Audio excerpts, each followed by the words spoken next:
అండి, నమస్తే. Welcome to Rohini Krishna's world. ఈరోజు నేను ఎగ్తో ఒక మంచి కర్రీ చేసి చూపించబోతున్నానండి.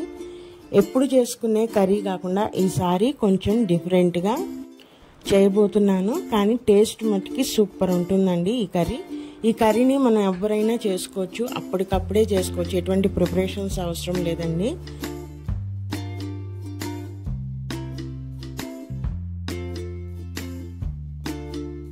కర్రీకి కావాల్సిన ఇంగ్రీడియంట్స్ అన్నీ మన ఇంట్లోనే ఉంటాయండి.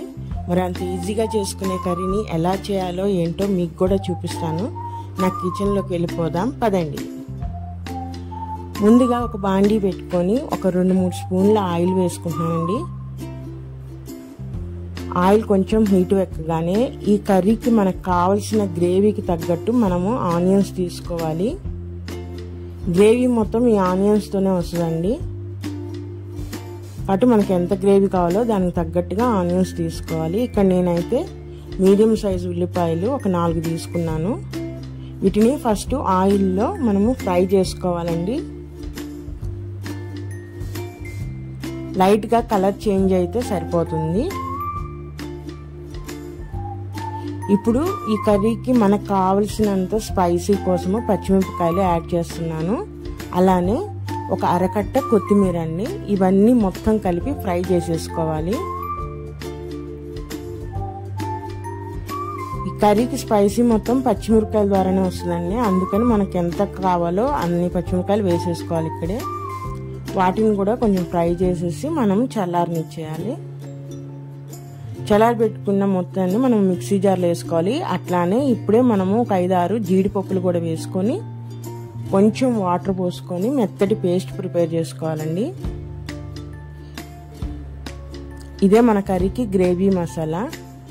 ఇప్పుడు మనము ఇందాక పెట్టుకున్న బాండీనే పెట్టుకొని మనకు కావాల్సిన ఎగ్స్ని ఫస్టే బాయిల్ చేసి పెట్టుకోవాలండి. వీటిని ఫస్ట్ ఆయిల్లో ఫ్రై చేసుకోవాలి. ఎగ్స్కి చుట్టూరు ఘాట్లు పెట్టాలండి. మనము పెట్టి ఆయిల్లో కొంచెం ఫ్రై చేయాలి.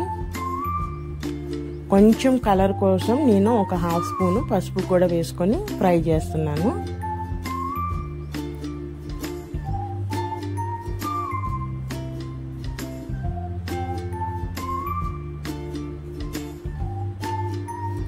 ఎగ్స్ ఫ్రై అవగానే వాటన్నిటిని ఒక ప్లేట్ తీసుకొని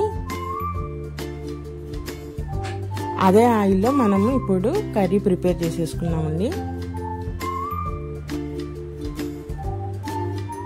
కొంచెం కరివేపాకు వేసేసుకున్నాము ఆయిల్లో. ఆయిల్ లేకపోతే మీరు ఇప్పుడు ఇంకొక స్పూన్ ఆయిల్ వేసుకోవచ్చు. నాకు సరిపోతుంది ఆయిల్.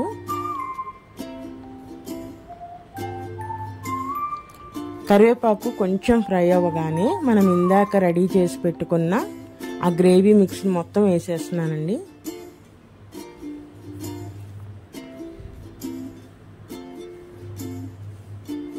ఆయిల్లో ఆ గ్రేవీ అనేది ఫ్రై అవ్వాలి మనకి.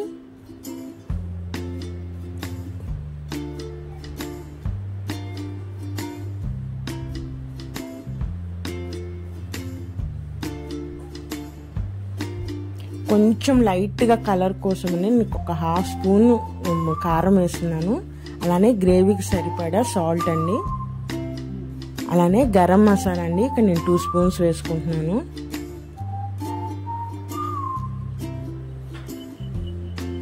ఈ మొత్తము గ్రేవీలో బాగా మిక్స్ అయ్యేటట్టు కలిపేసేసుకోవాలి. మనము మీడియం ఫ్లేమ్లోనే పెట్టుకోవాలండి. ఎందుకంటే జీడిపప్పు వేసాం కాబట్టి అడుగున పడతా ఉంటుంది. అందుకని మీడియం ఫ్లేమ్లో పెట్టుకునే మనం చేయాలి. మూత పెట్టి ఒక 10 నిమిషాలు మనము గ్రేవీ అంతటిని ఉడకనివ్వాలండి. ఒక 10 నిమిషాల తర్వాత గ్రేవీ దగ్గర పడింది కదా, కొంచెం వాటర్ పోసుకొని మనము ఒకసారి కలిపేసేసుకోవాలి.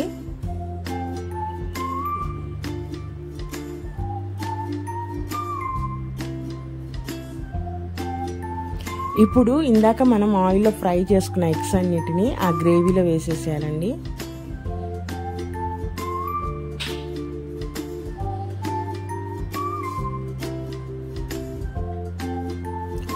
ఆ గ్రేవీ అంతా ఎగ్స్ మీద వచ్చేటట్టు ఎగ్స్ బాగా కలుపుకోవాలి.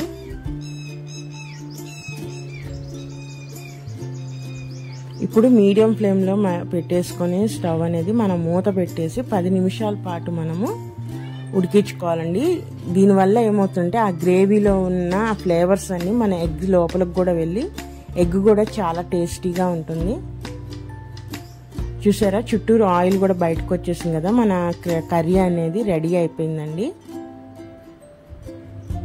చాలా కలర్ఫుల్గా ఉంది కదండి, గ్రీన్ కలర్లో. ఇంతకీ కర్రీ పేరు చెప్పలేదు కదండి, ఇది ఆఫ్ఘనీ ఎగ్ కర్రీ అండి. కర్రీ రెడీ అయిపోయింది. ఈ కర్రీ తిన్నప్పుడు మనకి చాలా కమ్మని టేస్ట్ వస్తుందండి. ఈ కర్రీని మనం రైస్లోకి తీసుకోవచ్చు, చపాతీలోకి, రోటీలోకి, దేనిలోకైనా తీసుకోవచ్చు అండి. చాలా టేస్టీగా ఉంటుంది. ఎవరైనా చేసేసుకోవచ్చు, అంటే పిల్లలైనా సరే, బ్యాచిలర్స్ అయినా చాలా ఈజీగా ఉంటుందండి ఈ రెసిపీ అనేది. ఒకసారి మీరు కూడా ట్రై చేసి చూడండి. ఎప్పుడు చేసుకునే ఎగ్ కర్రీ కాకుండా ఒకసారి ఈ కర్రీ కూడా టేస్ట్ చూడండి. ఇదేనండి ఈరోజు వీడియో. నా వీడియోస్ కనుక నచ్చితే please subscribe my channel, like చేయండి, షేర్ చేయండి.